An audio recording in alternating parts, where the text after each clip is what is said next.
दी गई संख्याओं का एलसीएम और एचसीएफ ज्ञात करना है।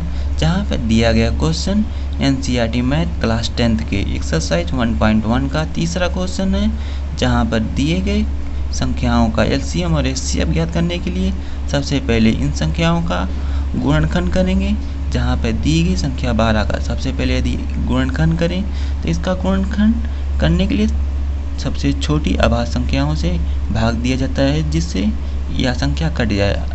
यदि 2 से 12 में भाग दें तो 6 आएगा, फिर 6 को 2 से भाग दिया जाए 3 आएगा, फिर 3 को 3 से भाग देंगे तो यहाँ पे 3 आएगा। अब 12 का गुणनखंड 2 गुणे 2 गुणे 3 लिख सकते हैं। वहीं 15 का गुणनखंड 3 गुणे 5 होगा और वहीं 21 का गुणनखंड 3 गुणे 7 होगा। और वहीं यदि इन तीनों संख्याओं का एलसीएम ज्ञात करें तो एलसीएम के लिए हम प्राप्त गुणनखंडों को ऐसे ही उतार देते हैं और जो संख्याएं रिपीट होती हैं उन्हें नहीं लिखते हैं।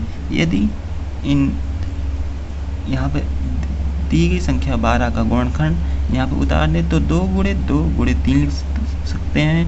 वहीं 15 का गुणनखंड 3 गुणे 5 है, जहाँ पे 3 एक बार रिपीट हो चुका है, अब इसे दोबारा रिपीट नहीं किया जाएगा तो यहाँ पर सिर्फ 5 ही उतारेंगे। और इसके बाद 21 के गुणनखंड में 3 और 7 है, जहाँ पे 3 रिपीट हो चुका है, दोबारा इसको रिपीट नहीं किया जाएगा, अर्थात यहाँ पर सिर्फ 7 ही उतारा जाएगा।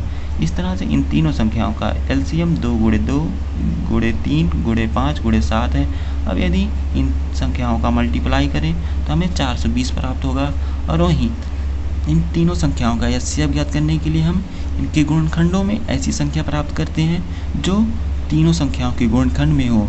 यहाँ पर 3 ऐसी संख्या है जो तीनों संख्याओं के गुणनखंड में है, अर्थात इन तीनों संख्याओं का एचसीएफ 3 होगा।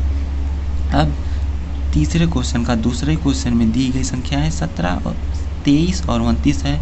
अब इन संख्याओं का यदि गुणनखंड करें तो यहाँ पर 1 गुणे 17 लिख सकते हैं, वहीं 23 को 1 गुणे 23 लिख सकते हैं, क्योंकि ये 17, 23 और 29 ये अभाज्य संख्याएं हैं जो सिर्फ स्वयं से ही कटते हैं और किसी संख्या से नहीं कटते हैं, अर्थात 29 का 1 गुणे 29 लिखेंगे।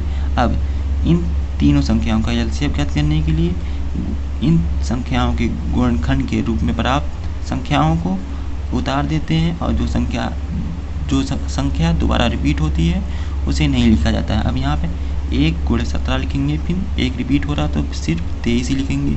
इसके बाद यहाँ पे 1 रिपीट हो रहा है 29, सिर्फ 29 ही लिखेंगे। अब इन तीनों संख्याओं का एलसीएम 1 गुणे 17 गुणे 23 गुणे 29 है। अब यदि इन संख्याओं का मल्टीप्लाई करें तो हमें मल्टीप्लाई के रूप में 11,339 प्राप्त होता है। अब यदि इन तीन संख्याओं का एचसीएफ ज्ञात करें तो एचसीएफ में ऐसी संख्या ढूंढते हैं जो तीनों संख्याओं के गुणनखंड में कॉमन हो। यहाँ पर एक ही ऐसी संख्या है जो तीनों संख्याओं में कॉमन है, अर्थात तीनों संख्याओं का एचसीएफ 1 है। और वहीं तीसरे क्वेश्चन में दी गई संख्याएं 8, 9, 25 हैं। अब 8 का गुणनखंड करें तो यहाँ पे 2 गुणे 2 गुणे 2 गुणे 1 प्राप्त होगा। वहीं 9 का गुणनखंड करें तो 3 गुणे 3 गुणे 1 प्राप्त होगा। और वहीं 25 का गुणनखंड करें तो यहाँ पर हमें 5 गुणे 5 गुणे 1 प्राप्त होगा।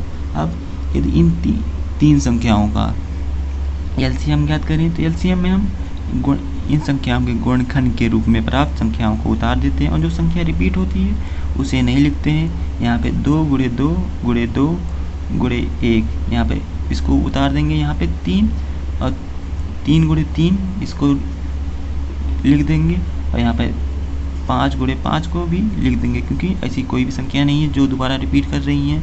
अब एलसीएम के रूप में प्राप्त 2 गुणे 2 गुणे 2 गुणे 3 गुणे 3 गुणे 5 गुणे 5 को मल्टीप्लाई करें तो यहाँ पे हमें 1800 प्राप्त होगा।